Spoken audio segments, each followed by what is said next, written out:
चलो स्टार्ट करें। Good morning बच्चों। आज इकाई 5 के माध्यम से हम विद्युत धारा पर चर्चा करेंगे। इससे पहले जो भी वीडियो मैं भेज चुका हूँ, उम्मीद है कि आप लोग ध्यान से पढ़ रहे होंगे और लिख रहे होंगे। क्वेश्चंस को ठीक से लिखते रहिए और अगर कोई बात समझ में ना आए तो ग्रुप में मैसेज भेजकर पूछ सकते हैं या मेरे पर्सनल नंबर पर। तो इलेक्ट्रिसिटी विद्युत धारा पर चर्चा करेंगे आज। हेडिंग डालेंगे विद्युत धारा।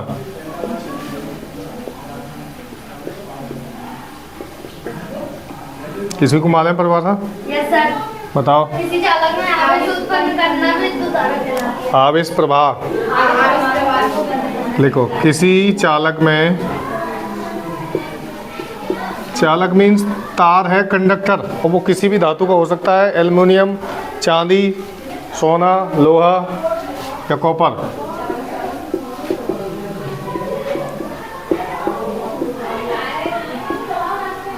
आवेश प्रवाह को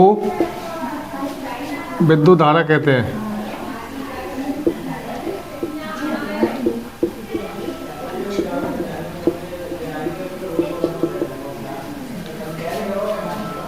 आगे लिखें।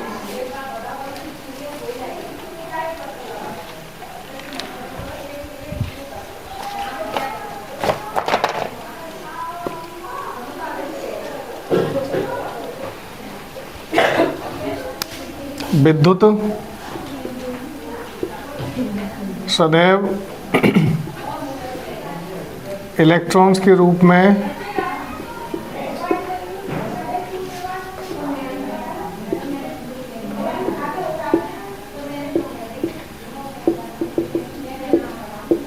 चलती है।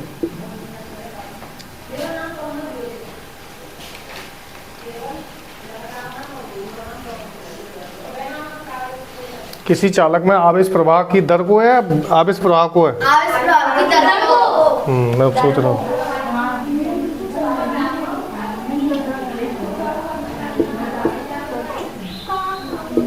विद्युत धारा कहते हैं। आवेश दो प्रकार के होते हैं, धनात्मक और ऋणात्मक आवेश। सपोज दैट ये एक चालक है, यानी कॉपर का तार। इसमें बिजली जो चलती है अल्टरनेट करंट और डायरेक्ट करंट में चलती है। ये एसी है और ये डीसी।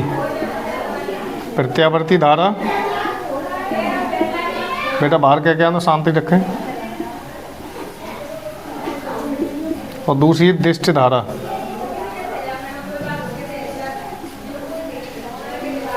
आवेश भी दो प्रकार के होते हैं, ऋणात्मक और धनात्मक आवेश। ज़्यादा व्याख्या पर चर्चा नहीं करेंगे हम। इसका फॉर्मूला लिखेंगे, I बराबर Q/T। यही है विद्युत धारा, I बराबर Q/T। I विद्युत धारा, Q हो गया आवेश और T हो गया समय। इकाई समय में किसी चालक में कितनी धारा बहती है, कितना आवेश बहता है, उसी को हम विद्युत धारा कहेंगे। आगे देखिए।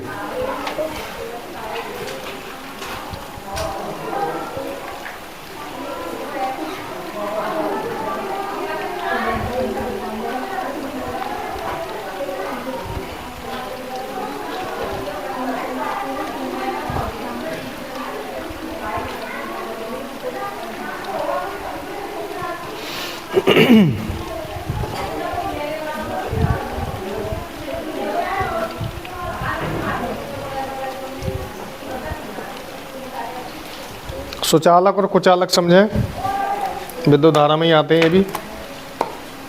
जब कोई धातु जिसमें विद्युत आसानी से गमन कर सके उसको बोलते हैं सुचालक, और जिसमें ना जाए या कठिनाई से गमन करे उसको बोलते हैं अर्धचालक, और जिसमें बिल्कुल ही विद्युत ना चले उसको बोलते हैं कुचालक। अर्धचालक होते हैं कौन कौन से अर्धचालक? सिलिकॉन, जर्मेनियम, ये तो उपधातु हैं। चलो अब क्वेश्चंस लिखो इस पे। ज़्यादा परिभाषा नहीं लिखा रहे, ना वीडियो बड़ी हो जाएगी।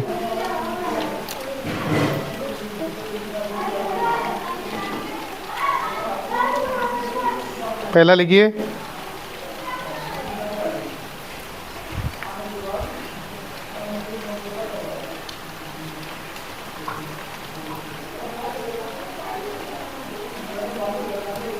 एक फॉर्मूला लिखें इलेक्ट्रॉन की कमी वाला। आवेश बराबर एन ई, आवेश बराबर स्मॉल एन और छोटी ई। यहाँ पर ई जो है वो इलेक्ट्रॉन का द्रव्यमान है। कितना है? वो द्रव्यमान है या आवेश है? ये ई इलेक्ट्रॉन का, इलेक्ट्रॉन का आवेश होता है 1.6 into 10 to the power -19, 1.6 into 10⁻⁻19 coulomb. ठीक है, तो सवाल आता है कि अगर किसी चालक में ये एन बताती है इलेक्ट्रॉन्स की संख्या, क्या बता रही है? अगर एक सवाल आए कि एक आवेश में 8 इलेक्ट्रॉन की कमी है तो उस पर आवेश कितना होगा, तो इसमें केवल 8 का गुणा कर देंगे। 8 गुणा 1.6 इंटू 10 टू द पावर 19 कितना आया? 16 × 112, 11.2 गुणा 10⁻⁻19 कूलाम। लिखिए एक सवाल ऐसे ही,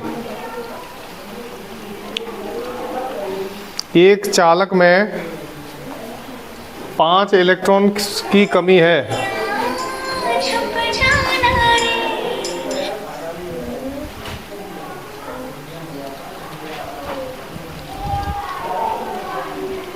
तो चालक पर उत्पन्न आवेश बताइए। करो करना कैसे होगा आवेश? आवेश Q बराबर एन ई। देखो इलेक्ट्रॉन की कमी में लग जाएगी, जो कितनी कमी है इलेक्ट्रॉन्स की? 5 है ना, और उसका आवेश में गुणा कर दो, सही निकल आएगा। आप इलेक्ट्रॉन के आवेश में गुणा कर दीजिए, वही उत्तर आ जाएगा।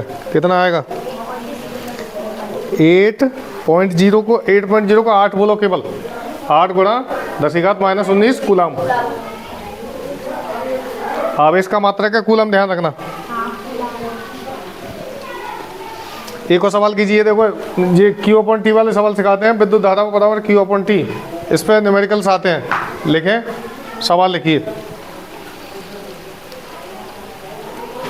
एक विद्युत परिपथ में, लिखो विद्युत परिपथ का मतलब होता है बिजली का बोर्ड।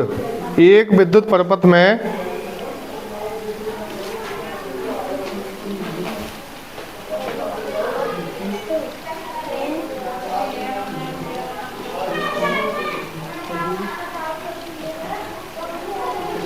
(10⁶ इलेक्ट्रॉन्स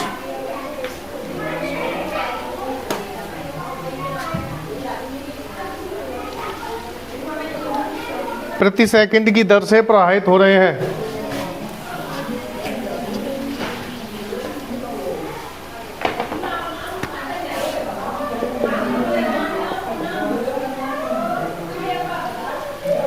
प्रवाहित हो रहे हैं, लिख लिया। तो परिपथ में विद्युत धारा क्या होगी? कोई बता सकता है?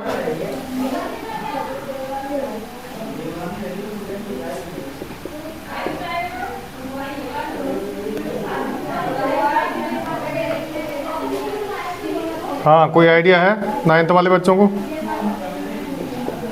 देखो इसमें Q दिया है, कितना है Q? Q नहीं दिया तो Q निकालना पड़ेगा। अब Q कैसे निकलेगा?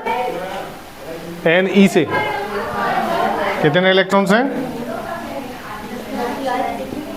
10⁶ गुणा 1.6 इंटू 10 टू द पावर -19 कितने हुए?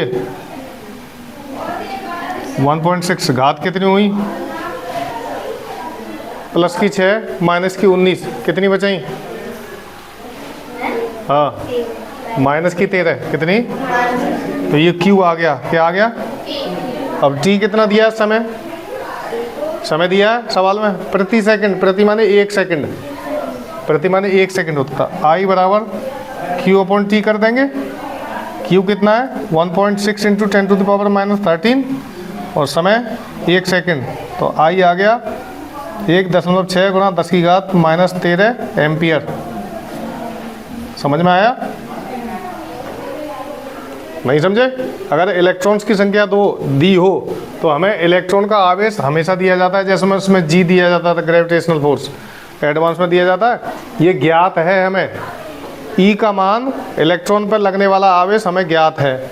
ठीक, तो इस सूत्र में हमने सीखा था कि आवेश कैसे ज्ञात करते हैं। क्यू क्या है? आवेश है ना क्यू। इलेक्ट्रॉन की संख्या दी हो n और हम पे इलेक्ट्रॉन का आवेश है, दोनों को गुणा कर देंगे तो आवेश प्राप्त हो जाएगा। तो यहाँ आवेश आ गया तुम्हारा 1.6 इंटू 10⁻13। ये 13 कैसे आए थे, कुछ आइडिया है? जिस चिन्ह की घातें ज़्यादा होती हैं उसी के बचते हैं। हमेशा माइनस प्लस के जोड़ करें तुमने। अगर -3 और +7 हों कितने हो जाएंगे? 10। 4 होंगे प्लस के बेवकूफ हो। कौन सी चिन्ह की संख्या ज़्यादा है? तो फिर ये घटेंगे ही तो इसमें से। बेसिक सी चीज़ नहीं जानते। ये सवाल निकालने का तरीका है। हमेशा ध्यान रखिएगा, परीक्षा में जो न्यूमेरिकल आते हैं उसको आपको इतने बड़े स्तर पर नहीं करना है। शॉर्टकट में बस आंसर निकाल के ऑप्शन टिक कर देना है। आंसर निकला है, ऑप्शन टिक कर दिया, लेकिन सॉल्व करना पड़ेगा रफ कार्य पे, तभी निकलेगा आंसर। अगला लिखो,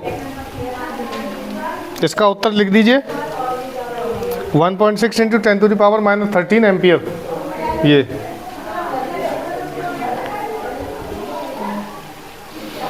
कोई ऐसा है जिसकी बिल्कुल समझ में ना आया हो? पल्लवी, क्यू कहाँ से प्राप्त हुआ था? क्यों सब यहाँ से। एन क्या है? इलेक्ट्रॉन की संख्या। और ई क्या है? इलेक्ट्रॉन का आवेश। दोनों को गुणा कर देते हैं तो हमें टोटल आवेश प्राप्त हो जाता है क्यू। और समय इसमें दिया है प्रति सेकंड। सवाल को पढ़ो, एक बार पढ़ के देखो।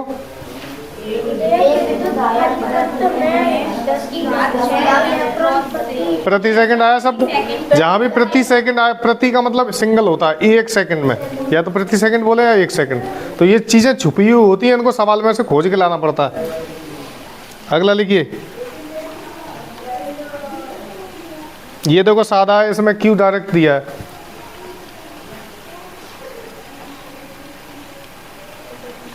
एक चालक में 12 कूलाम का आवेश, लिखो, एक चालक में 12 कूलाम का आवेश, आवेश माने करंट होता है, ठीक है, करंट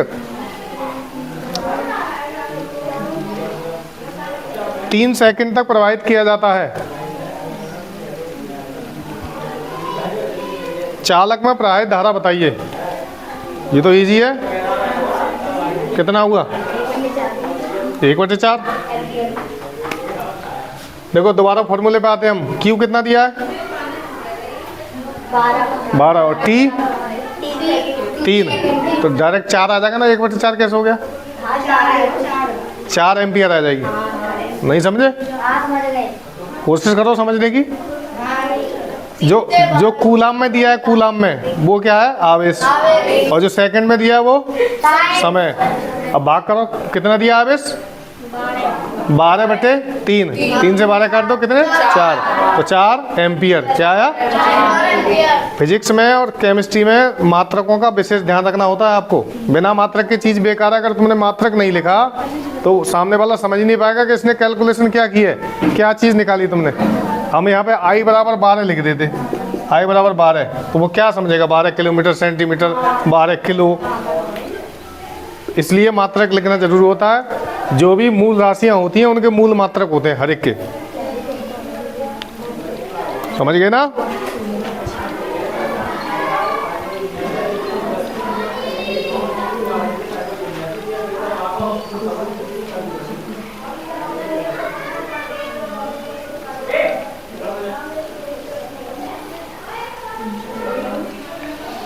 अगला क्वेश्चन लिखो।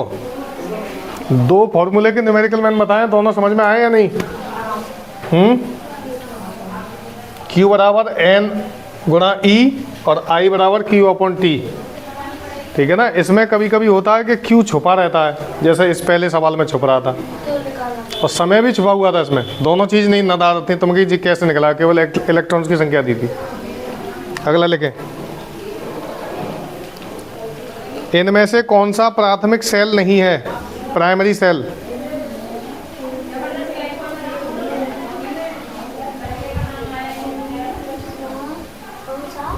इनमें से कौन सा प्राथमिक सेल नहीं है? सेल यानी बैटरी। कॉमन भाषा में सेल हम उन्हीं को समझते हैं जो गोल गोल और नीले नीले दिखते हैं टॉर्च में लगाने वाले। कुछ बड़े होते हैं, कुछ छोटे घड़ी वाले के। घड़ी वाला सेल है, लेकिन कार में जो पड़ती है वो बैटरी है, जबकि होती सब बैटरी हैं। ठीक है, छोटी बैटरी, बड़ी बैटरी। लेकिन क्योंकि कॉमन भाषा में सेल चला आ रहा है, बैटरी को ही अंग्रेजी में सेल बोलते हैं। सेल अंग्रेजी, बैटरी हिंदी। आंसर लिखिए।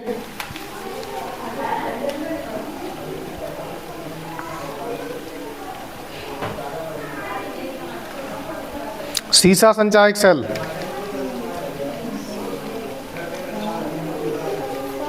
सीसा संचायक सेल।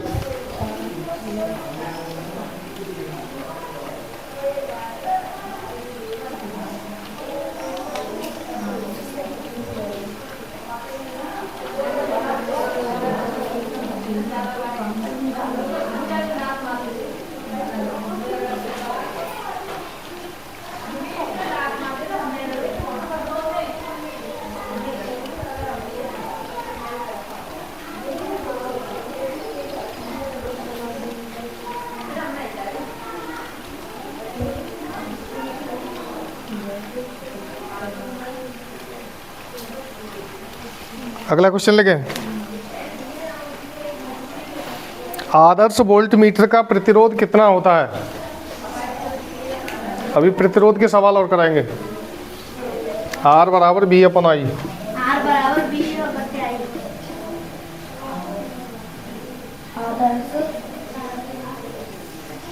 आदर्श वोल्ट मीटर का प्रतिरोध कितना होता है? आंसर लिखें।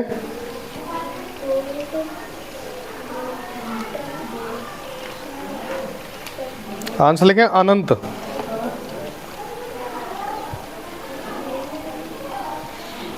अगला क्वेश्चन लिखिए, विद्युत वाहक बल का मात्रक क्या है? विद्युत वाहक बल का मात्रक क्या है? नहीं, विद्युत धारा तो खुद राशि है, मात्रक हो जाएगा जूल प्रति कूलाम।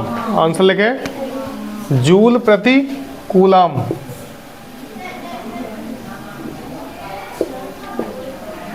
देखो, इसको ऐसे भी लिख सकते हैं, जूल प्रति कूलाम।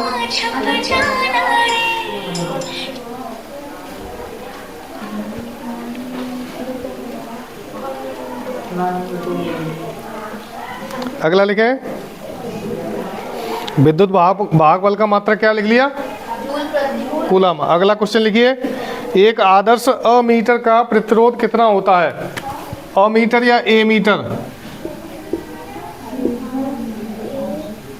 एक आदर्श ए मीटर का प्रतिरोध कितना होता है? प्रतिरोध को अंग्रेजी में आर से प्रदर्शित करते हैं, रेजिस्टेंस।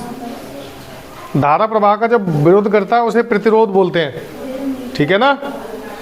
जैसे जो हम ब्रेक लगाते हैं ना, ब्रेक, वो सबसे अच्छा उदाहरण है प्रतिरोधक का, जो गति को धीमा कर दे, एकदम धीमा ना करे, धीरे धीरे धीमा कर दे।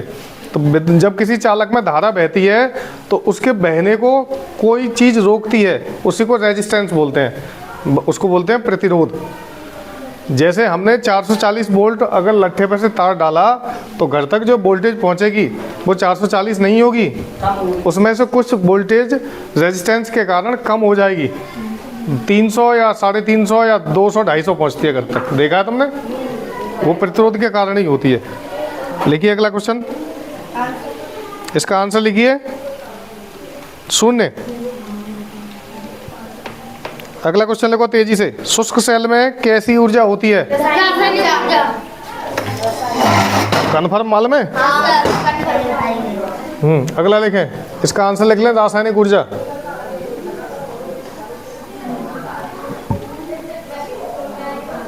बल्ब का तंतु किस धातु का बना होता है? हाँ, लिख लीजिए टंगस्टन W।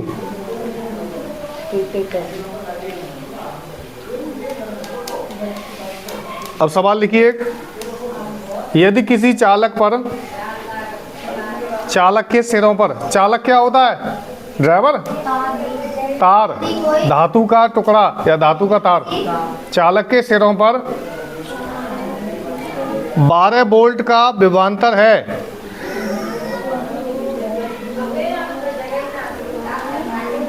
यदि किसी चालक के सिरों पर, लिखो पल्लवी, 12 वोल्ट का विभवांतर है, विभवांतर, तथा उसमें 2 एम्पियर की धारा बह रही है, तो चालक का प्रतिरोध कितना होगा?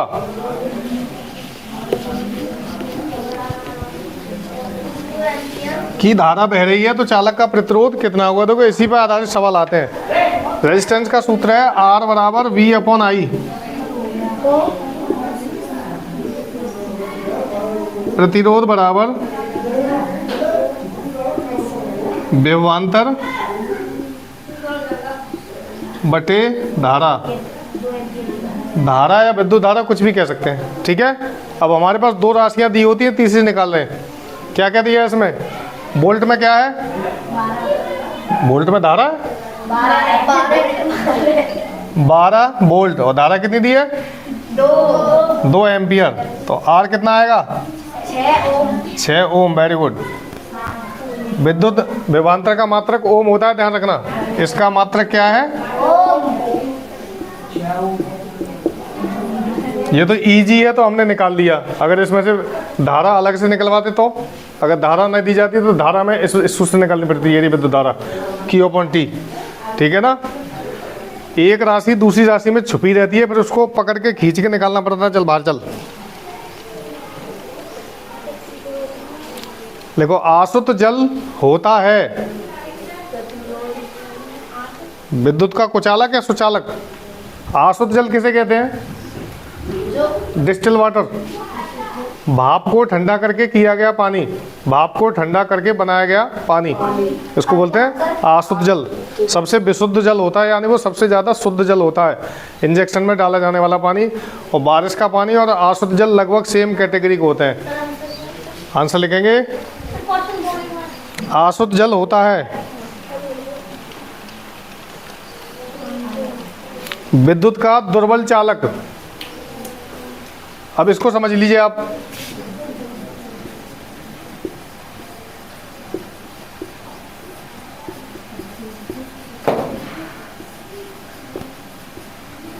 देखो यहाँ देखिए, आसुत जल जो होता है उसमें नामात्रिक अशुद्धियाँ होती हैं, यानी हाइड्रोजन ऑक्सीजन ही रहेगी। नमकीन जल विद्युत का सबसे ज़्यादा गुड कंडक्टर होता है। नमकीन पानी, salted water is the good conductor of electricity. नमकीन पानी में बिजली बहुत तेजी से चलती है, क्यों? क्योंकि इसमें नमक मिल जाता है NaCl, दोनों मॉलिक्यूल्स को विद्युत धारा में कन्वर्ट कर देते हैं और बहुत तेजी से करंट लगता है। तो आसुत जल विद्युत का दुर्बल चालक होता है। दुर्बल माने उसमें बहुत कम विद्युत धारा बहेगी और इसमें बहुत तेजी से बहेगी नमकीन पानी में। तो कभी भी ध्यान रखना कि अगर तुम्हें पसीना आ रहा है उस समय तुम्हें करंट लगा तो ज़्यादा तेज करंट लगेगा, क्योंकि शरीर का जो नमक है हमारी त्वचा पर है। लेकिन अगला क्वेश्चन, विद्युत बल्ब में कौन सी गैस भरी होती है? AR। ये निष्क्रिय गैस है, निष्क्रिय, वायुमंडल की गैसों से क्रिया नहीं करती। आर्गन या अक्रिय गैस कहें या निष्क्रिय, कुछ भी कह लीजिए। इलेक्ट्रॉन पर कितना आवेश होता है? अभी लिखाया था, हाँ बोलो। 1.6 इंटू 10⁻⁻19 कूलाम। अगला लिखें, कौन सी धातु का प्रतिरोध सबसे अधिक होता है? कौन सी धातु का प्रतिरोध सबसे अधिक होता है? रेजिस्टेंस पावर का मतलब होता है जब विद्युत को जकड़ के रखे, पकड़ के अच्छी तरह से बहुत देर तक। हीटर का तंतु जो बना होता है नाइक्रोम। लिखिए, कौन सी धातु का प्रतिरोध सबसे अधिक होता है? लेकिन इसमें गलत दे दिया है जी। धातु में देखो किस पदार्थ का लिखो, क्योंकि नाइक्रोम मिश्र धातु है। किस पदार्थ का प्रतिरोध सर्वाधिक होता है, यानी सबसे अधिक होता है? निकल, क्रोमियम, आयरन मिलके नाइक्रोम बनता है, यही है NiCrFe।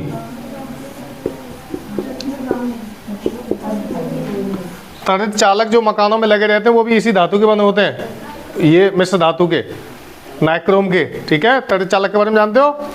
बेंजामिन फ्रैंकलिन ने उसका आविष्कार किया था। बड़ी बड़ी ऊंची बिल्डिंगों में एक लोहे की सरिया लगती है जिसे हम लोहा कहते हैं, क्योंकि हमें हर मजबूत काली चीज़ लोहा ही लगती है कि लोहा ही होगी, ठीक है ना। वो नाइक्रोम के बने होते हैं, वो आकाशीय बिजली को अपने अंदर समाकर ज़मीन के अंदर ट्रांसफ़र कर देते हैं। जितनी ऊंची बिल्डिंगें देखोगे आप, जैसे बुर्ज खलीफा है, या और ताइपे 101 है, या और पीतमपुरा का टीवी टावर है, जितने भी ऊंचे टावर्स होते हैं उनके सबसे ऊपर एक कील निकली रहती है, नाइक्रोम की बनी होती है। वो अगर आकाशीय बिजली उस पर गिरती है बिल्डिंग पर, तो पूरी की पूरी इलेक्ट्रिसिटी नीचे भूमि में ट्रांसफर हो जाती है, नींव तक उसका संपर्क होता है, जमीन तक।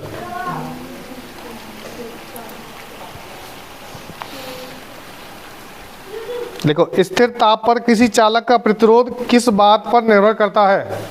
स्थिर ताप पर किसी चालक का प्रतिरोध किस पर निर्भर करेगा? स्थिर ताप, ताप स्थिर मतलब कांस्टेंट टेम्परेचर हो। किसी चालक का प्रतिरोध किस पर निर्भर करेगा?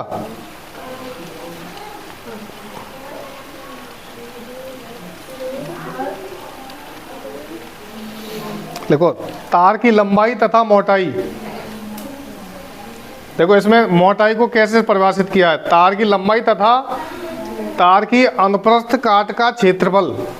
अनुप्रस्थ काट कितना घुमा दिया, देखो जैसे इधर देखें, ये मेरे हाथ में तार का टुकड़ा है, इसकी अनुप्रस्थ काट ऐसे कटेगी, तो उसका जो क्षेत्रफल होगा, तो जी मोटाई तो होगी कुल मिला के, हो गई ना। एक चिप्स हमने अगर निकाल लिया उसका तार का, तो जो छल्ला सा बन के आएगा वो तार की मोटाई तो थी, उनसे ही जुड़ के तो तार बना था। बहुत सारे असंख्य मिल जाएंगे तभी तो तार बनेगा। इसी तरह से तार की लंबाई तथा मोटाई। जैसे अगर मैं ये पूछूं कि 1 मीटर तार में या 100 मीटर तार में कितने व्रत संभव हो सकते हैं? व्रत कितने बन जाएंगे उसमें से? गोल गोल छल्ले अनंत बनेंगे, असंख्य। उनसे ही जुड़कर तार बनेगा।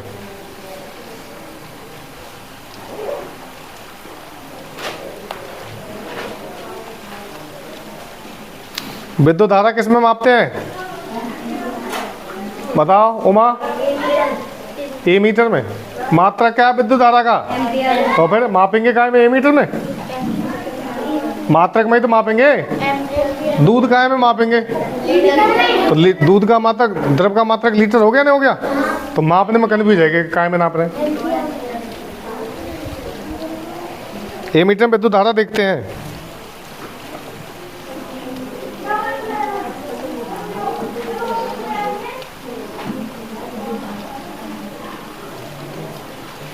देखिए, इनमें से कौन सा विद्युत रोधी है, माने जिसमें बिजली न जाती हो, चलती ना हो? ऑप्शन है कांच, पारा, ग्रेफाइट, तांबा।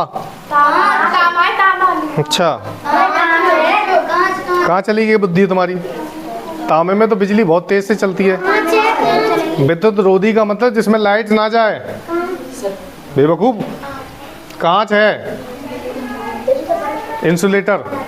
तुमने देखे चीनी मिट्टी के जैसे कौआ से बने लगे रहते हैं ऐसे, कितने मोटे मोटे पहिया से, वो सिरेमिक के लगाए जाते हैं इसीलिए क्योंकि वो विद्युत के कुचालक होते हैं। बिल्कुल कितनी भी पावर उनके पास से गुजर जाए उन्हें कोई फर्क नहीं पड़ेगा। चाहे तुम 11,000 के हो, चाहे 1,32,000 वोल्टेज हो, चाहे 25,000 वोल्टेज हो, हमें कोई फर्क नहीं पड़ रहा, क्योंकि हम हैं इंसुलेटर। कौन है? कुचालक हैं हम। इनमें से कौन विद्युत रोधी है? आंसर लिखेंगे कांच। चलो लास्ट क्वेश्चन लिखो। बैटरी बनाने में कौन से अम्ल का प्रयोग किया जाता है? सल्फ्यूरिक अम्ल, H2SO4 लिख लें। सल्फ्यूरिक अम्ल या H2SO4।